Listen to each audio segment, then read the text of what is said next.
कहते हैं जब समय खराब चल रहा होता है आदमी का तो ऊंट पे बैठे हुए व्यक्ति को भी कुत्ता खा जाता है।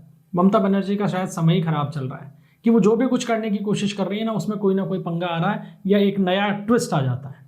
ताजा मामला जो है वो कोलकाता हाईकोर्ट से जुड़ा हुआ है। वो हाईकोर्ट के अंदर बंगाल में जो चुनावी हिंसा को लेकर एक पीआईएल लगी थी उसमें पैरवी करने के लिए पहुंची और बाकायदा वकील की वेशभूषा के अंदर वो पहुंची। कोशिश ये की जा रही थी टीएमसी की तरफ से माहौल ऐसा बनाया जाए कार्यकर्ताओं में और पूरी मीडिया में कि देखो ममता बनर्जी संघर्ष कर रही हैं, देखिए वो अभी भी हार मानने को तैयार नहीं है। लेकिन इसी मामले को लेकर एक पंगा हो गया।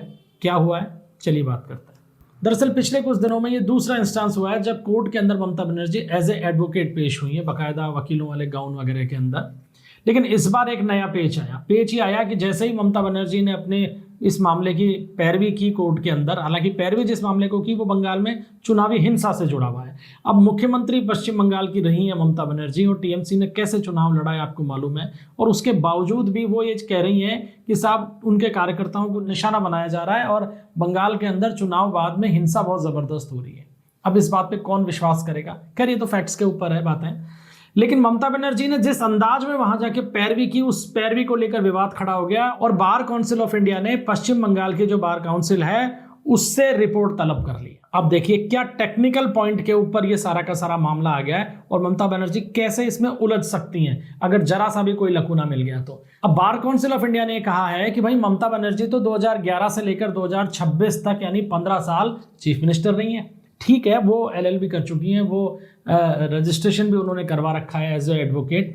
लेकिन जब कोई व्यक्ति सरकारी नौकरी में रहता है या किसी संवैधानिक पद पे रहता है तो फिर उसको अपना जो बार का जो लाइसेंस है वो सरेंडर करना होता है, तो वो इनएक्टिव हो जाता है लाइसेंस। और जब उसके बाद में यानी उस पद से हटने के बाद में वो ये चाहता है कि भाई मैं एज ए एडवोकेट दोबारा से प्रैक्टिस शुरू करूं तो उसको बाकायदा उसके लिए आवेदन करना पड़ता है और उसका जो लाइसेंस है उसको दोबारा से एक्टिव किया जाता है, यानी वो दोबारा से रिज्यूम्ड की स्थिति के अंदर आ जाता है।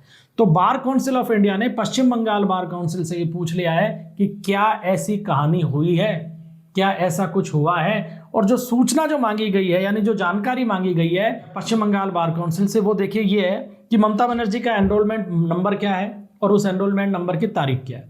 इसके अलावा ये पूछा गया है कि भाई क्या उनका नाम अभी भी स्टेट रोल ऑफ एडवोकेट्स के अंदर शामिल है, यानी जो एडवोकेट्स की जो सूची है रजिस्टर्ड एडवोकेट्स की, क्या उसमें उनका नाम अभी भी शामिल है।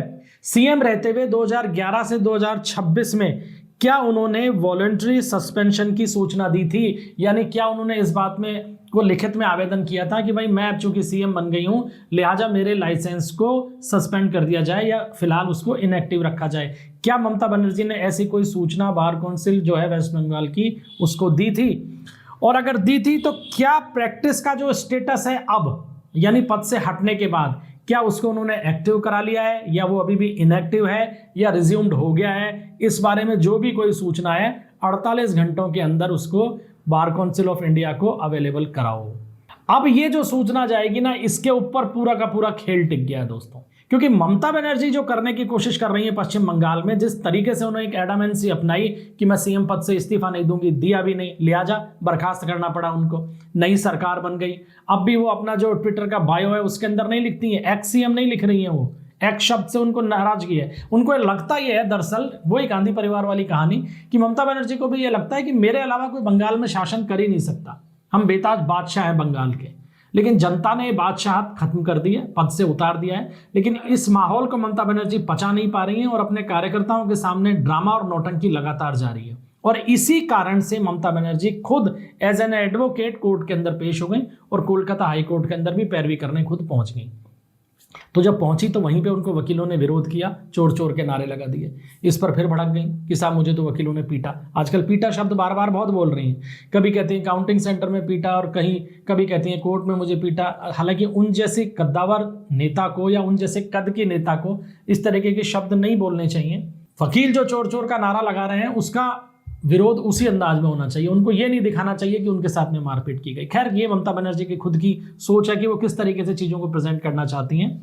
बात यह है कि अगर ये मामला कुछ पकड़ में आ गया बार काउंसिल ऑफ इंडिया के तो फिर एक नई फजीती का सामना करना पड़ेगा ममता बनर्जी को और टीएमसी को, क्योंकि टीएमसी ये अब दिखा रही है अपने कार्यकर्ताओं को और जनता को कि देखो हम लड़ रहे हैं। बीजेपी ने चुनाव चोरी किया, बीजेपी ने बेईमानी से चुनाव जीता, चुनाव आयोग की मिलीभगत से चुनाव जीता, लेकिन हम उससे लड़ रहे हैं और हर जगह लड़ेंगे, हम हर मंच के ऊपर लड़ेंगे, कोर्ट में लड़ेंगे। और ममता बनर्जी खुद जो है वो एक सेवियर की भूमिका के अंदर आ गई हैं और वकील बनकर वो कोर्ट के अंदर पैरवी कर रही हैं। लेकिन क्या वो ऐसा कर सकती हैं? इसके ऊपर ममता बनर्जी की इस पूरी की पूरी जो एक ये प्लानिंग चल रही है, जो ये क्लाइमैक्स चल रहा है बंगाल में उनकी राजनीति का, वो टिका हुआ है। अगर बार काउंसिल ऑफ इंडिया की जांच में ये निकल कर आता है कि उन्होंने सीएम रहते अपने लाइसेंस को सस्पेंशन की स्थिति में नहीं करवाया था, सूचना नहीं दी थी, तो भी वो विवादों में आएंगी। और अगर ये पता चलता है कि साहब पद से हटने के बाद में दोबारा उन्होंने अपने लाइसेंस को रिन्यू नहीं करवाया था और उसके बावजूद वो कोर्ट में पहुंच गई, तो भी वो निश्चित रूप से परेशानी के अंदर आएंगी, क्योंकि एक नया लकुना उनके खिलाफ खड़ा हो जाएगा। अब ममता बनर्जी को पता है हकीकत, तो यह हकीकत अगले 48 घंटे बाद बार काउंसिल ऑफ इंडिया के सामने आ जाएगी। कुल मिलाकर टेंशन जो है ममता बनर्जी की वो एक बार फिर से बढ़ गई है, और बढ़ इसलिए भी रही है कि लगातार उनसे जुड़े हुए जो लोग रहे हैं ममता बनर्जी की सरकार के अंदर 15 साल में, जो तमाम तरीके के घोटालों के अंदर, जमीन कब्जों के अंदर, या हम कहें ह्यूमन ट्रैफिकिंग के अंदर या तस्करी में इन्वॉल्व रहे हैं, उनकी गिरफ्तारियां होनी शुरू हो गई हैं। हाल ही में जो ममता बनर्जी के बहुत करीबी रहे हैं डीसीपी शांतनु विश्वास, उनके ऊपर ईडी का शिकंजा कस गया है। ईडी ने लगातार उनको बुलाया, कई मामले उनके खिलाफ शिकायतें प्राप्त हुई थी, जमीन पर कब्जे से जुड़े हुए कई मामले थे, लेकिन वो ईडी को लगातार अवॉइड कर रहे थे, जांच में पेश नहीं हो रहे थे। लेकिन जैसे ही ईडी ने अपनी सख्ती बढ़ाई और उनके खिलाफ लुकआउट नोटिस जारी किया कि भाई कहीं ये देश छोड़ के भाग नहीं जाए, तो हुआ ये है कि अंत में वो ईडी के सामने पेश हो गए हैं। और ये ममता बनर्जी के बहुत विश्वस्त लोगों के अंदर शांतनु विश्वास का नाम शामिल रहा है। तो एक एक करके ममता बनर्जी के जितने भी सिपह सालार थे उनके चारों तरफ कानून का शिकंजा कसता जा रहा है, और इसीलिए ममता बनर्जी परेशान है। और वो ये कोशिश कर रही हैं कि अपने लोगों का अगर मोराल बना के रखना है तो ये दिखाना पड़ेगा कि वो लड़ रही हैं और कोर्ट के अंदर हर किसी के लिए लड़ेंगी। लेकिन अब ये लड़ाई कितने दिन चलेगी, ये बार काउंसिल ऑफ इंडिया की जो रिपोर्ट उन्होंने मांगी है ना पश्चिम बंगाल बार काउंसिल से, इससे पता चल जाएगा। अगर इसमें कोई लकुना निकला तो दोस्तों आप ये तय मान लीजिए कि एक नए लीगल अड़ंगे के अंदर ममता बनर्जी फिर फंसने वाले हैं।